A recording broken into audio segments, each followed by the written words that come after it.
So one more good problem, થોડો high લેવલનો છે. દરેક ક્વેશ્ચન વખતે કહેતો હોઉં છું કે અમુક વસ્તુ આવડ્યા પછીના બધા પ્રોબ્લેમ છે, પણ જેને સરસ રીતે કેટલી તૈયારી કરેલી છે એને સમજાઈ જશે વ્યવસ્થિત રીતે. બાકીનાને બીજું કરવાનું ઘણું બધું છે. અહીંથી જે ડિલિવર કરીએ એ તો દરેકને ધ્યાનમાં રાખીને કે જેને કર્યું એના માટે પણ હોય, પણ જો હજુ તમને ટેક્સમાં મુશ્કેલી પડતી હોય કે લો લેવલ મટીરિયલ ને એસાઇનમેન્ટમાં, તો આમાં હમણે નહીં જવું, એ પછી કરવું. આ ટાઈપના નીટમાં આવવાની શક્યતા ઘણી બધી ઓછી છે. JEE માટે બરાબર છે. Two particles each having a mass m are placed at a separation d in uniform magnetic field. તો આપણે બે પાર્ટિકલ લઈએ છીએ. one particle is here and second particle is here. They have opposite charge, so one ticket positive, other one negative. The particle are projected toward each other. અને આ મોકલ્યું છે અને આ મોકલ્યું છે. મેગ્નેટિક ફિલ્ડ અહીંયા આપેલું છે, બધી જગ્યાએ યુનિફોર્મ છે, everywhere. I just demonstrate કરું થોડો. Velocity is same. Suppose the Coulomb force between the charge is switch off. There is no Coulombian force, and consider કરવાનું નથી. Otherwise problem becomes still more difficult. Find the maximum value of Vm of the projection speed so that the two particles do not collide. And આ particle આવી રીતે જાય, આ particle આવી રીતે જાય. બંનેની ડાયરેક્શન કેવી હશે? ઉલટી હશે. One is clockwise, other one is anti-clockwise, depending on the charge and the direction of magnetic field. હવે એ વાત હું ડિસ્કસ અહીંયા કરતો નથી, એ તમને ખબર છે, હું માની લઉં છું. So this distance is d. તો એક પાર્ટિકલની રેડિયસ કેટલી થશે? તો કે d/2. તો કોલિઝન જસ્ટ અટકાવી શકાય. So this is d/2, this is also d/2. So જો radius is d/2, then we can avoid collision. આટલી આપણે ખબર પડી ગઈ. So what is the formula? Okay, mv upon qb. So what should be velocity? So v is equal to qb d upon 2m. Okay. આનાથી ઓછી હોય, radius જો ઓછી હોય તો ચાલશે. So this આ જે વેલ્યુ છે આની નાની હોય તો ચાલશે. શું? This is radius. તો d/2 કરતા નાનું હોય અથવા તો ઇક્વલ ટુ હોય. બરાબર? તો વેલોસિટી બાજુ મારે આવું થાય તો મેક્સિમમ હું કેટલી કરી શકું? તો qbd/2m અથવા એનાથી નાની. So this is your first answer. qbd/2m or less than that, then you have no collision between the two particles. So this is your first answer. સમજમાં આવ્યું? વેલોસિટી તમારી વધીને આટલી હોઈ શકે, એનાથી વધારે જાઓ તો રેડિયસ મોટું થઈ જાય, એટલે કોલિઝન થવાની શક્યતા. Second question છે, what would be the minimum and maximum separation between the particle if v is equal to vm/2? આ વેલોસિટી હતી, એનાથી હાફ વેલોસિટી, આનાથી half velocity. The velocity is half, so naturally શું થશે ભાઈ? તો એ velocity is half, તો radius is half. તો d/4 જેટલી રેડિયસ થી શું કરશે? ફરશે, d/4. So this is also d/4. સમજમાં આવ્યું? d/4 આવી રીતે. તો એક વખત અહીંયા આવશે જ્યારે બંને when they are here, તો આ ડિસ્ટન્સ d તો d/4 અહીંયા છે, d/4 અહીંયા છે, તો d/2. તો બાકીનું d માંથી d/2 સબસ્ટ્રેક્ટ કરી કાઢું તો મારી પાસે શું વધશે? d/2 વધશે કે નહીં? તો મિનિમમ ડિસ્ટન્સ ક્યાં સુધી જઈ છે? d/2. This is d/4, આ બી d/4. So remaining is d/2. by 2. So second question જે મારો છે એનો આન્સર શું આવશે? d by 2. Understood? સર્કલ પૂરું, સર્કલમાં ફરવા માંડશે. હવે વધુ કેટલું થશે? તો જ્યારે અહીંયા આવે ત્યારે when they comes over here, maximum separation. So this is d by 4, this is also d by 4. આ કેટલું છે? તો કે d છે. Understood? તો કેટલું થશે હવે? d by 4, d by 4, d by 2 and d.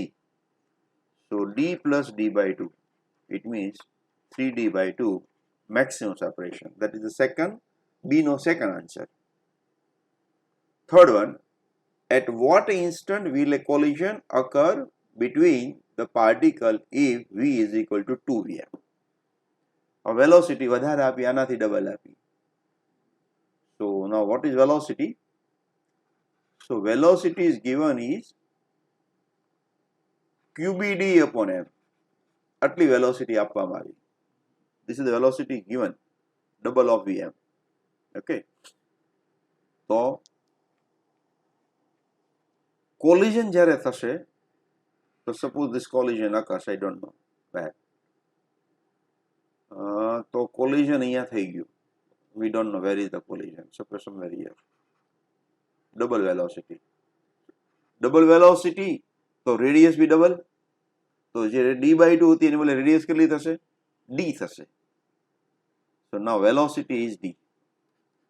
Now velocity મારી, sorry, radius મારી કેટલી થઈ? d. અને જે velocity જો આટલી હતી તો d by 2 હતી. If velocity is double, means radius is also double. So velocity is d. Radius is d, sorry. Okay.